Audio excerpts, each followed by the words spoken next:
صدر جلسہ، اساتذہ اکرام اور میرے عزیز ساتھیوں، السلام علیکم ورحمۃ اللہ وبرکاتہ۔ تمہارے ساتھ یہ موسم فرشتوں جیسا تھا، تمہارے ساتھ یہ موسم فرشتوں جیسا تھا، تمہارے بعد یہ موسم بہت ستائے گا۔ میں سب سے پہلے اللہ تعالیٰ کا شکر ادا کرتا ہوں، اس نے مجھے علم نبوت کے حصول کے لیے منتخب فرمایا۔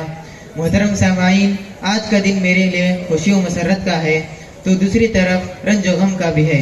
خوشی اس بات کی کہ میں اپنی تعلیمی مرحلے کو اس مدرسے میں مکمل کر رہا ہوں، اور غم اس بات کا ہے کہ جہاں میرے بچپن کے بڑے بہترین سال گزرے، جہاں رہ کر مجھ میں اچھائی و برائی کی تمیز پیدا ہوئی، اس مادر علمی سے آج فراغت ہو رہی ہے۔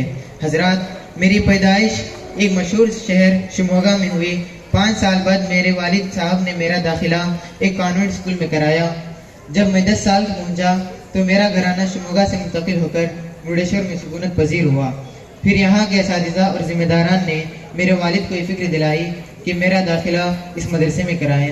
اس طرح اللہ تعالیٰ کا غیبی نظام میرے مدرسے میں داخلے کے لیے حرکت میں آیا۔ پہلے سال میں صبح مکتب میں تھا تو ہمارے درجے میں تقریباً 15 طلباء تھے، جس میں سے 9 ساتھی الگ الگ طور پر بچھڑ گئے، اور ہم 6 ساتھی منزل مقصود تک پہنچنے میں بفضل تعالیٰ کامیاب رہے۔ میں نے کل 7 سال اس مادر علمی میں گزارے، جن میں میری پوری دلچسپی تعلیم و تربیت کے حصول میں لگی رہی، جس کا اللہ نے آج بہترین نتیجہ عطا فرمایا ہے۔ پہلے سال ششمہ امتحان میں مجھے ناکامی کا سامنا کرنا پڑا، پھر جب مجھے احساس ہوا تو میں محنت و کوشش سے ہر درجے میں امتیازی نمبرات سے آگے بڑھتا ہی گیا۔ اس کا ایک سبب مولانا ارشاد صاحب کے پاس شبینہ مکتب میں جانا بھی ہے۔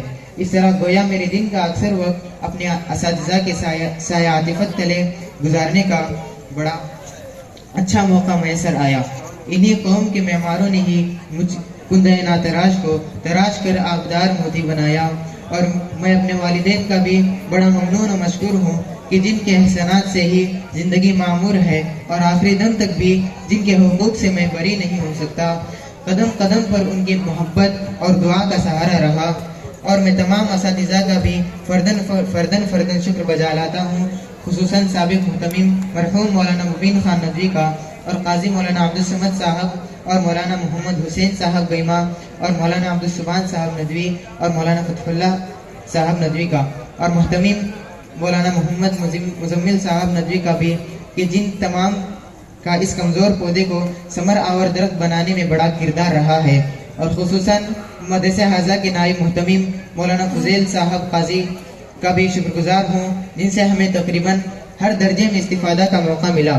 اور مدرسہ حاضہ کے نائب ناظم مولانا عبدالرحیم صاحب کا بھی احسان مند ہوں، جنہوں نے ہمیں عربی کے قواعد و نکات اس طرح ذہین نشین کرائے جس سے زندگی بھر استفادہ ہوتا رہے گا۔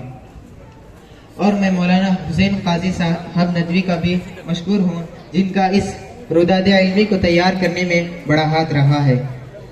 آخر میں حافظ عبدالواسی صاحب کا بھی شکر گزار ہوں، جنہوں نے میری خواہش پر عصر بعد کا اپنا قیمتی وقت مرحمت فرمایا، لیکن میری کوتاہی کہ وہ حفظ کا سلسلہ باقی نہ رہ سکا۔ لیکن دلی تمنا اور اللہ تعالیٰ سے دعا ہے کہ جلد از جلد مجھے حفاظ کے زمرے میں شامل فرمائے۔ حضرات، مجھے اس گھڑی میں 2 مرحومین رہ کر یاد آ رہے ہیں۔ اگر وہ باحیات ہوتے تو وہ بھی بہت زیادہ سرور و فرحت پاتے، جن کے اخلاق و اطوار اعلیٰ شخصیت کے حامل تھے، جن کا ہر ایک سے سلوک ہمیشہ شفقت و مہربانی کا تھا۔ ایک مرحوم مولانا مبین خان ندوی اور ان کے لائق و فائق فرزند مرحوم مفتی عدنان خان ندوی ہیں۔ اللہ تعالیٰ دونوں کو غریق رحمت فرمائے اور کروڑ کروڑ جنت نصیب فرمائے۔ مگر غم اس بات کا ہے کہ ان مشفق اساتذہ اور اس جیسے مدرسے کو الوداع کہنا پڑ رہا ہے۔ پھر ایک مرتبہ میں تمام اساتذہ کا دل کی گہرائی سے شکر ادا کرتا ہوں، اور یہ دعا کرتا ہوں کہ اللہ تعالیٰ ان کو دیر سلامت رکھے اور اجر عظیم عطا فرمائے، جو ہر سال طلباء پر جہد مسلسل کے ساتھ اپنی پوری توانائی صرف کر کے ان کی زندگی و صلاحیت کو نکھارتے ہیں، اور بانیان کو اللہ تعالیٰ ان کے اس حسن عمل اور اخلاص پر پورا بدلہ عطا فرمائے۔ آخر میں ان تمام سے معافی کا طلبگار ہوں جن کو مجھ سے کوئی ٹھیس پہنچی ہو یا ان کے حق میں کوئی بے ادبی یا گستاخی ہوئی ہو تو وہ سعت قلبی کے ساتھ درگزر فرمائے۔ چند لمحوں کی رفاقت بھی غنیمت ہے کہ پھر چند لمحوں کی رفاقت بھی غنیمت ہے کہ پھر چند لمحوں میں شیرازہ بکھر جائے گا. اپنی یادوں کو سمیٹیں گے آج بچھڑنے والے، پھر کسے معلوم کہ کون کدھر جائے گا. وآخر دعوانا ان الحمدللہ رب العالمین. ماشاء اللہ.